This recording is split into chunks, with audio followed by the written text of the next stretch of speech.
Bonjour à toi qui me rejoins sur cette nouvelle guidance, petite vidéo guidance, où comme à chaque fois, je demande qui a besoin d'une guidance, qui a besoin d'un message, qu'est-ce qui se passe, quel est ton état d'esprit et pourquoi tu as besoin d'une guidance. Si tu souhaites me suivre sur les différents réseaux, tout est dans le descriptif. Donc tu peux me suivre sur Facebook, Insta, TikTok. En ce moment, TikTok, j'alimente pas du tout et je suis plutôt Facebook, clairement. Mais je vais me mettre un peu plus sur les réseaux. Si tu souhaites une guidance en individuel ou un soin chamanique, tu n'hésites pas, c'est pareil, il y a l'adresse de mon site où tu peux prendre les rendez-vous et où il y a tout le descriptif à la fois de la guidance, de ce que moi je propose en guidance, de ce que je mets comme sens derrière guidance, derrière ce mot-là, et le descriptif du soin chamanique, qu'est-ce que ça peut venir faire travailler, etc. etc. Si tu as besoin de plus de renseignements, tu n'hésites pas, tu m'envoies un mail et on peut s'appeler pour que je puisse cibler au plus juste aussi ce dont tu aurais besoin sur ton parcours spirituel, parcours d'évolution, de libération, etc., etc. Allez, on va commencer. L'huile que j'ai piochée pour toi, c'est l'huile vie divine. Quand on parle de vie divine, on parle aussi de spiritualité, d'éveil, de tout ça. On va retourner les cartes, hein.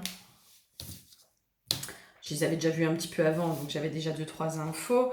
Je ne serais pas surprise que toi, justement, tu sois dans cet éveil spirituel. J'ai une notion de 1 ou 2 ans que tu es sur ce parcours d'éveil spirituel qui remue, qui vient un peu chambouler, etc. Et là, avec la carte frère loup, j'ai vraiment la notion de quel loup veux-tu nourrir. Est-ce que tu veux nourrir le loup noir ou le loup blanc? Il y a une notion de dualité chez toi. Qui peut être amenée quand même pas mal, je trouve, sur les courants New Age, hein, qui peuvent euh, avoir des discours un peu culpabilisants alors c'est très très bien, hein, le New Age quand on est en éveil spirituel, parce que finalement on a plein de réponses, on est en quête de sens, on est en quête de comprendre, on est en quête de tout ça. Et en même temps, on va le dire clairement, il y a un sacré ramassis de conneries aussi qui est raconté, qui peut être hyper culpabilisant. Enfin, concrètement, moi, quand j'entends certains discours comme quoi, quand on est éveillé, on mange plus de viande, on fume plus, on boit plus d'alcool, on est tout le temps heureux, on va tout le temps bien, on est tout le temps dans la paix, dans le bonheur, etc. Mais c'est du vent. Enfin, pour moi, ces gens-là sont complètement éloignés d'eux-mêmes, déjà, premièrement. L'histoire de plus manger de viande, alors qu'on en mange moins, pourquoi pas, enfin je suis assez d'accord, mais qu'on commence déjà à manger en conscience, en étant dans la gratitude et dans le remerciement pour le sacrifice de cet animal, mais aussi des plantes, des éléments de notre nourriture de façon générale. Quand on est dans un éveil, et ça pour moi, enfin ça paraît... Aujourd'hui, c'est ce qui me paraît le plus cohérent, dans le sens où une tomate, elle est aussi vivante qu'une vache. Si on est dans cet éveil, si on est dans cette conscience que tout est énergie et que tout est vivant, euh, ben, pourquoi on remercierait pas aussi la tomate de la manger? Pourquoi on prendrait pas plus soin d'une tomate que d'une vache? Pourquoi on ferait pas plus attention aux cultures des légumes, à la culture des légumes qui peuvent aussi vivre de fortes maltraitances autant que la maltraitance animale? Voilà, ça c'était un peu mon petit coup de gueule par rapport à ça. Et donc dans le New Age, à un moment donné, on arrive à une espèce de culpabilisation. Alors pour moi, c'est hyper utile parce qu'on met tous, on passe tous plus ou moins par cette petite porte-là, hein, du New Age. Et merci à lui d'être là pour justement nous mettre sur ce parcours spirituel et nous apporter autant de réponses, pour nous aider autant. Mais à un moment donné, on peut arriver dans cette dualité et il peut nous maintenir justement dans cette dualité de noir ou blanc, mal ou bien, euh, loup noir et loup blanc. Et du coup, on s'éloigne de nous, de qui on est réellement. Et pour moi, la spiritualité, elle doit simplement nous ramener à nous, à qui on est là aujourd'hui. La personne qu'on est aujourd'hui, elle n'est pas celle qu'on était hier, mais elle n'est pas celle non plus qu'on sera dans un mois, dans un an, dans 6 mois, dans 10 ans. On est censé évoluer, on est censé prendre conscience de plus en plus de choses. Mais il faut aussi passer par nos parts d'ombre, il faut aussi passer par l'acceptation de nos limites, de notre loup noir, de ce qu'on n'accepte pas à l'intérieur de nous, de nos petits travers, de nos petits trucs qui sont pas jolis, hein, de nos petits trucs comme ça. Et pour moi, toi, aujourd'hui, tu es un peu peut-être dans cet éveil spirituel depuis 1 ou 2 ans, et j'ai une notion de en plein questionnement. Il y a une dualité qui est en train de se créer à l'intérieur de toi, et une quête de vérité, j'entends aussi. Ben en fait, alors, je suis désolée pour toi, mais il n'y a pas de grande vérité. La seule vérité que tu vas aller trouver, c'est la tienne. Donc, peut-être que mon discours va te parler, peut-être qu'il ne va pas te parler du tout, peut-être qu'il y a des choses qui vont te parler, d'autres pas du tout. Puis peut-être que tu vas aller trouver à d'autres endroits, un autre discours, etc. Pour moi c'est comme ça que je fais. C'est que je vais aller prendre ce qui me parle, ce qui me paraît être aussi ma vérité. Et puis ce qui me paraît pas être ma vérité aujourd'hui, ben, je le mets de côté. Je l'oublie pas, mais je le mets de côté. Je me dis, ouais, ben, j'en suis peut-être pas là aujourd'hui. Peut-être que j'ai pas encore tout compris pour pouvoir en arriver là. Et puis peut-être qu'en fait, c'est juste un ramassis de conneries, puis que toi, ta vérité, ben, c'est pas du tout la mienne. Ça veut pas dire qu'elle est fausse. C'est juste pas du tout la mienne. Donc toi, tu es un peu là-dedans, en fait, dans ce truc de vérité, d'évolution. J'ai une notion de désir de changer, mais c'est comme si... Désir de changer, en fait, c'est comme si toi, tu voulais complètement changer qui tu étais. Mais pour changer qui tu es, il va falloir que tu commences par accepter qui tu es aujourd'hui. Par accepter ces parts de toi que tu n'aimes pas.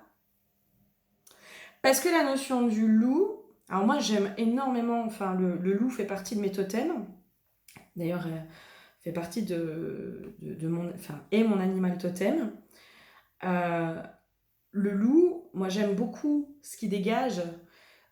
Il fait peur, bien sûr qu'il fait peur, mais il est d'une puissance et aussi d'une protection, d'une sagesse. Il a ce côté territorial, il a ce côté clan, cette notion de clan. Alors il peut être à la fois solitaire, mais aussi faire complètement partie d'un clan, avoir besoin de sa meute.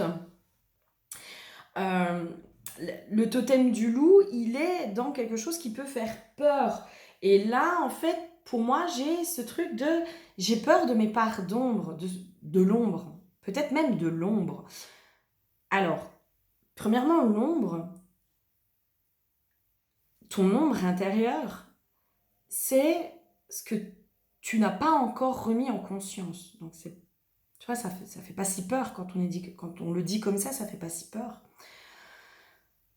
C'est simplement ton inconscient. Ton ombre, c'est simplement ton inconscient qui n'a pas encore été remis au conscient. Et du moment où ton inconscient est remis au conscient, ça devient de la lumière, parce que tu le remets en lumière.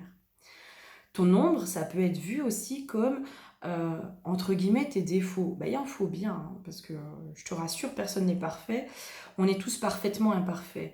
Mais c'est aussi nos défauts, nos limites, parfois nos incohérences, notre côté paradoxal, nos petites manies, nos petites choses comme ça qui nous rendent complètement uniques. Qui font aussi... parce que quelqu'un qui est parfait, eh ben, il en devient fade. Il en devient fade, il n'a pas de goût, il n'a pas de saveur, il est parfait. Donc, ça n'a pas de goût, ça n'a pas de saveur, c'est fade. Alors que finalement, c'est très bête, hein, mais je vais prendre l'exemple de quand quelqu'un décède. Alors, on se souvient des belles choses, mais on se souvient aussi de ces petits défauts qui nous font rire.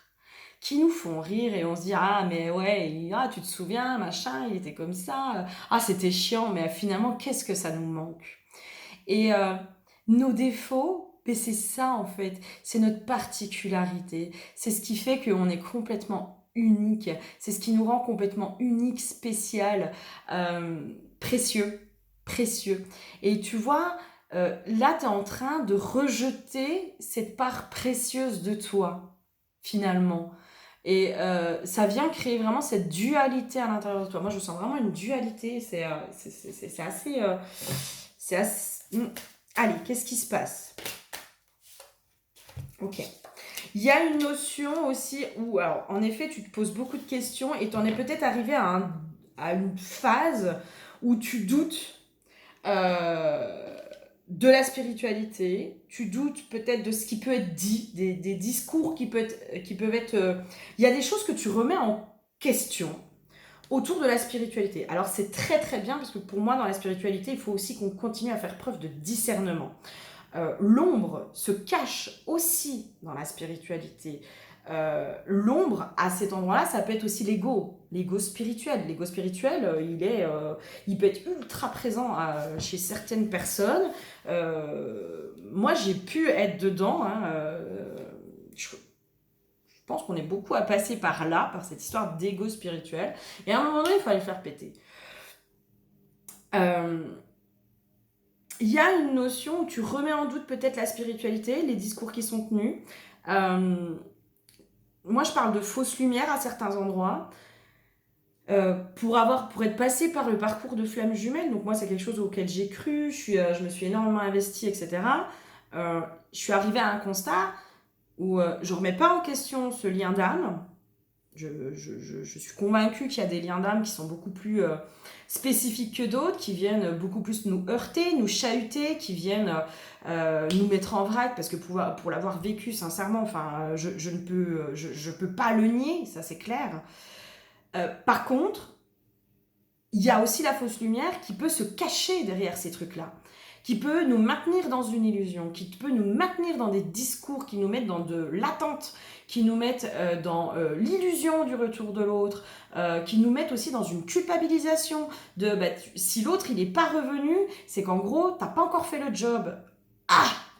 Oh my god, ça fait des années que je suis dessus, je m'en suis pris plein la gueule, mes blessures, je les ai traitées, j'ai fait comme je pouvais, j'ai fait du mieux que je pouvais, et t'entends un discours de bah ouais, mais si l'autre il est pas là, c'est que t'as pas encore fait ce qu'il fallait, tu vois, hein, c'est que c'est pas le moment pour toi. Donc en fait, ça nous maintient dans une illusion, ça nous maintient dans une attente, dans une culpabilisation en plus, de se dire bon bah c'est pas le moment, je suis pas méritante encore. Il y a une notion de méritante. Il y a un truc de mérite autour de la spiritualité et moi qui m'agace. Alors après ça c'est ma vision des choses. C'est moi ce que j'en comprends aujourd'hui. Ça ne veut pas dire que c'est la grande vérité, mais c'est moi là aujourd'hui et j'ai vraiment envie de ramener la spiritualité à quelque chose de super cartésien, de très matière aussi, parce que la spiritualité peut être matière, peut être cartésienne. Il y a des personnes qui se disent pas du tout spirituelles, mais dans leur discours, elles sont ultra spirituelles. Et pourtant, elles sont hyper cartésiennes. Donc voilà. Il y a un discours qui peut être hyper culpabilisant et qui peut nous mettre aussi dans un truc de pas méritant. De se dire, si j'ai pas ça, c'est que c'est pas le moment, c'est que là-haut, ils ont pas encore décidé. Là-haut, en fait, la spiritualité nous maintient à certains endroits, pas tous, hein, pas tous les discours de la spiritualité, parce qu'il y a des discours qui se rapprochent de ce que je dis. Moi, m'ont aidé à être dans ce discours-là parce que ça m'a réveillée à certains endroits, j'ai expérimenté certaines choses, etc. Enfin, voilà. Mais il y a certains discours qui nous amènent sur un truc de on n'est pas méritant, toujours dans cette notion de sacrifice, toujours dans cette notion de je dois faire encore plus, je dois donner encore plus, je dois être encore plus gentil, je dois être encore plus ci, je dois être encore plus ça. Puis finalement, c'est une force extérieure à moi qui va décider si je mérite ou je mérite pas. Et bien moi, je trouve aujourd'hui, et pourtant, à l'époque, ce discours me parlait, et bien aujourd'hui, je trouve que ce discours est d'une violence, mais inouïe. Je trouve ça hyper violent de dire à quelqu'un que finalement, il n'est pas suffisamment bien pour pouvoir créer ce qu'il veut, parce que là-haut, ils n'ont pas décidé encore. Mais c'est horrible. C'est horrible. Pardon. Je trouve ça vraiment comme discours d'une violence assez inouïe.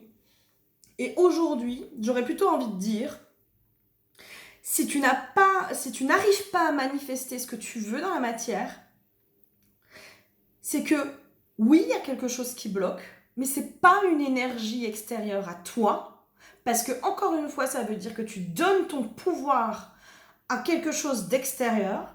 Donc tu donnes le pouvoir à quelque chose d'extérieur de te rendre heureux ou malheureux. Alors que la spiritualité dans le discours de fond, c'est le bonheur vient de l'intérieur. Quand on dit que le bonheur vient de l'intérieur, ça veut dire aussi que on le crée, ce bonheur. D'accord? Donc, il n'y a pas quelqu'un d'extérieur qui va te dire, bah, toi, tu as le droit d'être heureux, puis toi, t'es malheureux, toi, t'es ci, toi, t'es ça, toi, machin, toi, truc. Par contre, là où moi, par expérience, encore une fois, j'en parle par expérience, ce que je vois, c'est que quand on n'arrive pas à manifester les choses, mais que je le vois sur mes guidances ou moi de façon personnelle, c'est que quand on n'arrive pas à manifester les choses dans la matière, c'est que oui, en effet, il y a quelque chose qui bloque, mais c'est plutôt une croyance, c'est plutôt une mémoire, c'est plutôt quelque chose de karmique, de transgénérationnel, quelque chose qui nous a été légué dans l'inconscient familial ou des croyances de l'enfance, des croyances sociétales. C'est toutes ces choses-là, c'est tous des programmes qu'on nous a mis, des croyances, des programmes qu'on nous a mis et qui fait qu'on se maintient du coup dans quelque chose où on se sent tout petit et où du coup on n'est pas créateur de notre vie parce que finalement on ne peut pas être créateur de notre vie. Quand on part de ce principe que c'est l'extérieur qui va en gros dire oui ou non, moi je suis désolée mais on se remet dans un triangle de Karpman. De nouveau, on se remet encore dans cette notion de bourreau, sauveur, victime. Si on fait appel aux anges, aux archanges, aux machins, aux trucs, alors les anges, les archanges, voilà. Aujourd'hui, tout ce qui est canalisation, il n'y a rien qui rentre dans mon espace, quoi. Et même si c'est un ange ou un archange qui se présente à moi, je ne suis pas convaincue que ce soit toujours un ange ou un archange. Donc aujourd'hui, moi je me méfie de ça et je sais que derrière, il n'y a pas que du bon. Il n'y a pas que du bon. Des fois, ils peuvent utiliser ma lumière pour me faire croire que c'est leur lumière. Mon amour, etc., etc. Mais encore une fois, si on donne notre pouvoir aux anges ou aux archanges, à n'importe quoi d'extérieur, alors chacun ses croyances, moi je vous parle de ma vérité, peut-être que ça va vous déranger, et c'est ok, dans ce cas-là, coupez la vidéo, ça sert à rien de regarder. Si vous redonnez votre pouvoir à quelqu'un d'extérieur, ça veut dire que vous le mettez en position de sauveur. Donc, s'il y a un sauveur, il y a forcément un bourreau, il y a forcément une victime. Forcément. Et du coup, vous êtes la victime. Vous êtes la victime qui attendait votre sauveur, donc que les anges, que le ciel, que n'importe quoi d'extérieur vienne vous sauver. Et finalement, s'il ne répond pas à votre demande, c'est votre bourreau. Non. Non. Encore une fois, pour sortir de ce statut-là, faut reprendre sa part de responsabilité puis se dire, ouais, mais ok, peut-être que c'est moi qui bloque, de par mes croyances, de par mon éducation, parce que, je sais pas moi, si on a eu une éducation où toute sa vie, on nous a rabâché qu'on était une bonne à rien, ou un bon à rien, qu'on n'arriverait jamais à quoi que ce soit, ou que dans la croyance familiale, on est une femme et la femme, elle ne peut évoluer et exister que dans l'ombre de son mari. Ça laisse des traces, ça laisse des croyances, et même si des fois on le remet en conscience, des fois il y a des actes à poser dans la matière, il y a des rituels à poser, il y a des choses à libérer. Et c'est en libérant ces choses-là qu'on arrive à reprendre son propre pouvoir et à arrêter de le mettre, à arrêter de le donner à l'extérieur. Alors moi j'ai fait comme vous, hein, j'ai prié les anges, les archanges, j'y ai cru, j'ai machin, j'ai truc. Et puis finalement j'avais l'impression d'avoir que des miettes. Et c'est le jour où j'ai décidé de me dire, mais stop en fait, je vais croire en une seule chose, c'est en moi et en mon âme. Parce que finalement, qui mieux que mon âme sait ce qui est bon pour moi? En fait c'est ça. Moi quand je fais une guidance, je me connecte à votre âme. Parce qu'elle sait. Elle sait tout. Elle a le savoir universel. Elle a la conscience de tout ce qui se passe. Et je ne vais pas aller me connecter à des anges, à des archanges, à des machins qui sont possiblement des entités pas forcément très bonnes et qui peuvent parfois avoir des discours culpabilisants, empreints d'amour, mais culpabilisants, et puis qui peuvent nous dire bah oui, mais c'est que pour l'instant, vous n'avez pas compris, et puis bah, vous avez. Enfin voilà, l'humanité ne mérite pas encore. Ne mérite pas encore. Oui, en effet, elle ne mérite pas parce que l'humanité, elle doit prendre conscience que elle est souveraine de son propre monde et c'est elle qui est créatrice. C'est elle qui est créatrice et l'être humain doit prendre conscience que son pouvoir, il est à l'intérieur de lui et qu'il faut qu'il arrête de le donner à l'extérieur. Parce que s'il le donne à l'extérieur, ça veut dire qu'il accepte que l'autre soit le sauveur ou le bourreau, en gros. Hein.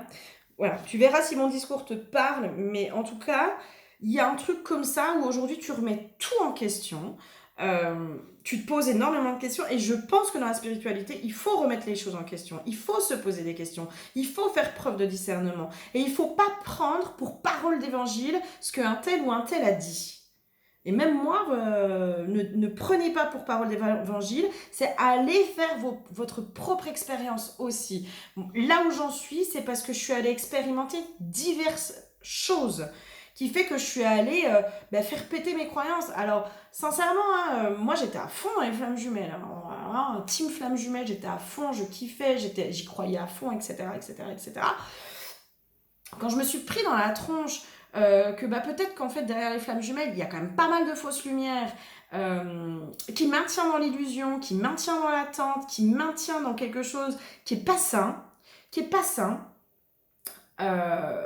et ben ça fait un peu un tsunami à l'intérieur de soi quoi. Ça effondre nos croyances et moi c'est ce parcours là qui m'a amené à cet éveil. C'est ce parcours-là qui m'a amené à m'ouvrir complètement à plus grand que soi. Et ben ouais, il faut se l'encaisser. Ouais, il faut se l'encaisser. Mais en même temps, il faut se dire, ok, là, en fait, finalement, je vais peut-être me faire confiance à moi. Faire confiance à ce que moi, je ressens comme étant juste. Et aller explorer à divers endroits où est ma vérité. Qu'est-ce qui me parle? Là, ça, je le sens, puis ça, je le sens pas. Là, non. Ça, pour moi, ça me parle pas. Et c'est vraiment ça. Et pour moi, aujourd'hui, tu es amené à faire ça. Tu es vraiment amené à aller explorer divers domaines. Ouvre-toi à d'autres choses. Ouvre-toi à d'autres choses. Pour moi, tu remets complètement en doute les croyances que tu as eues jusqu'à présent. Et c'est très bien.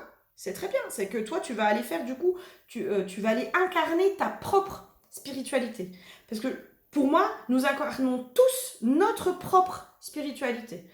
Et il n'y a pas de spiritualité qui est mieux ou qui est moins bien, tu vois ce que je veux dire?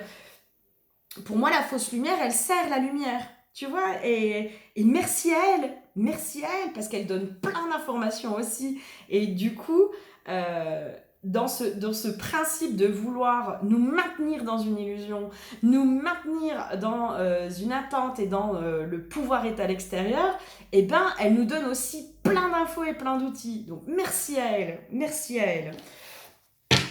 Allez, de quoi tu as besoin d'autre? Qu'est-ce qui se passe?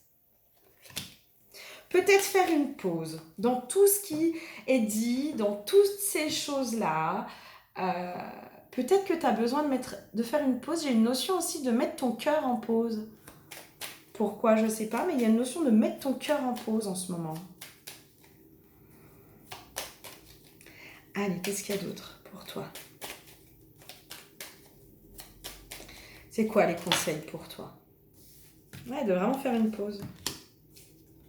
Je serais pas surprise que toi tu sois dans les parcours de Flamme Juju ou dans ces trucs-là et que justement la remise en question elle se passe autour de ça, autour de ce parcours-là où du coup tu te mets dans la nostalgie et tu remets beaucoup en doute tout ce qui peut être véhiculé comme message et tu es beaucoup dans le doute de la réunion, de pas la réunion, de machin, de trucs, de tout ce qui peut être dit. On en entend. Et il y a de quoi être paumé. Il y a vraiment de quoi être paumé. Et moi, je me suis déconnectée de tout ça depuis un moment. les peu de trucs que j'entends, franchement, je me dis là, faut que ça s'arrête ce truc, faut vraiment qu'il se casse la gueule ce truc parce que c'est de plus en plus perché et ça devient de plus en plus n'importe quoi hein, dans les discours. Après, autant il y a eu des discours où moi vraiment j'ai adhéré, ça m'a aidé à comprendre, etc., etc. Autant il y a eu des trucs où là je me suis dit non mais là les gens ils vont trop loin quoi, ils vont trop loin, beaucoup trop loin. C'est beaucoup trop perché. Et pour moi, du moment où ça devient trop perché, trop complexe, trop difficile à comprendre, on n'est plus dans la spiritualité. La spiritualité, c'est quelque chose qui doit être simple, qui doit être cartésien, qui finalement est explicable de façon cartésienne. Ouais. Il y a vraiment, mais sincèrement, les conseils pour toi, c'est fais une pause dans tout ce qui est en question de la spiritualité. J'ai une notion aussi, fais le choix de guérir aujourd'hui pour toi. Pour toi, pour aller mieux. Limite, ne pense pas au collectif, tu vois, il y a une notion de... Mais mets de côté toute cette histoire de ce que toi tu guéris, tu vas aller guérir tes lignées, tu vas aller guérir ci, tu vas aller guérir ça. Mets tout ça de côté. Et là, aujourd'hui, fais juste une pause autour de ça et... comment dire, fais le choix aujourd'hui de guérir, mais pour toi, pour ta paix intérieure, pour ta propre évolution, pour ta gueule. Mais pour ta gueule dans le sens où parce que tu t'aimes suffisamment pour aujourd'hui, bah peut-être faire ce choix de ne le faire que pour toi. Que pour toi. Allez, est-ce qu'il y a un autre conseil pour toi ? Un autre conseil pour toi. Moi, j'ai vraiment une notion de donne-toi de l'amour, quoi. Donne-toi de l'amour.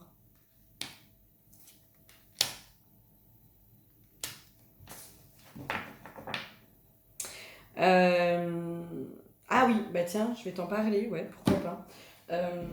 Oui, je pense qu'il faut que je te parle. Je t'invite à commander cet oracle. Enfin, c'est pas un oracle, c'est un jeu de cartes. On n'appelle pas vraiment ça un oracle, mais c'est un jeu qui permet de remettre l'inconscient au conscient. Claire Vision, tu le retrouves sur écoledesoi.com. Et sincèrement, il est assez bluffant ce jeu. Il y a une notion de... Alors, moi par exemple, je suis plus aujourd'hui attirée par tout ce qui est chamanisme et par la symbolique des animaux, par les éléments, l'eau, la terre, l'air, le feu, les arbres, les pierres, enfin toutes ces choses-là. Moi, ça me parle énormément. Ça me parle beaucoup plus que les anges, les archanges, etc. Après, ce n'est qu'une question d'énergie, ce ne sont que des énergies. Par contre, là, on est en train de te dire, peut-être, essaye d'utiliser la vision de l'aigle, de faire appel à la vision de l'aigle. L'aigle, il prend de la hauteur et il voit les choses de haut. Et dans sa vision, en fait, il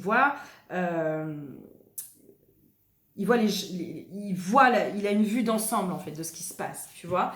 Et peut-être fais appel à la vision de l'aigle pour prendre de la hauteur sur ta situation et pour peut-être trier les informations. J'ai une notion de trier les informations. Qu'est-ce qui te parle encore aujourd'hui ? Qu'est-ce qui ne te parle plus aujourd'hui ? Quelles sont tes anciennes croyances ? Quelles sont tes nouvelles croyances ? On ne fait que ça, en fait, finalement. On ne fait que détruire nos anciennes croyances pour retrouver nos nouvelles croyances. Moi, les croyances que j'ai aujourd'hui, peut-être que je les aurai plus demain et peut-être que je tiendrai un tout autre discours. J'en sais rien. Je ne sais pas du tout comment la vie va m'amener sur tel ou tel chemin. En fait, je n'en sais rien. J'ai une notion aussi, tu sais, de l'histoire du colibri. L'histoire du colibri, mais là, tu l'utilises pour toi, en fait. C'est vraiment cette histoire du colibri qui apporte sa petite contribution en amenant des gouttes d'eau et qui du coup sert à l'ensemble. Mais là, en fait, c'est peut-être aussi pouvoir te dire, petit à petit, step by step. Là, aujourd'hui, tu te ressens, tu as besoin de repos, tu as besoin de te recentrer à l'intérieur de toi, de faire une pause en ce qui concerne le côté spirituel. Spirituel peut-être New Age ou j'en sais rien. En tout cas, au niveau de la spiritualité, tu as possiblement besoin de faire une pause et plutôt d'aller dans tes guérisons, mais dans cette notion du colibri, petit à petit, goutte par goutte, voilà, goutte par goutte. Et du coup, les choses elles vont se remettre en place. C'est aussi, plus tu vas te recentrer à l'intérieur de toi, pardon, plus tu vas te recentrer à l'intérieur de toi, plus la vision sera claire autour de toi. Je pense que les messages sont passés pour cette guidance. Prends soin de toi. Si tu as besoin d'aide, d'un accompagnement sur une guidance ou sur un soin chamanique, tu n'hésites surtout pas, tu prends rendez-vous sur le site. Si tu as des questions ou quoi que ce soit, tu m'envoies un mail, c'est avec plaisir que je te répondrai. Mais n'hésite pas, en tout cas n'hésite pas, c'est avec plaisir si je peux t'apporter mon aide sur ton chemin d'évolution et de retour à toi et surtout pour t'aider à dépasser tous tes blocages et t'aider à te libérer. C'est avec grand plaisir que je le ferai et surtout du mieux que je peux, du mieux que je pourrai. Voilà, en attendant, prends soin de toi, je te fais plein de gros bisous, je te dis à tout bientôt. Bisous bisous.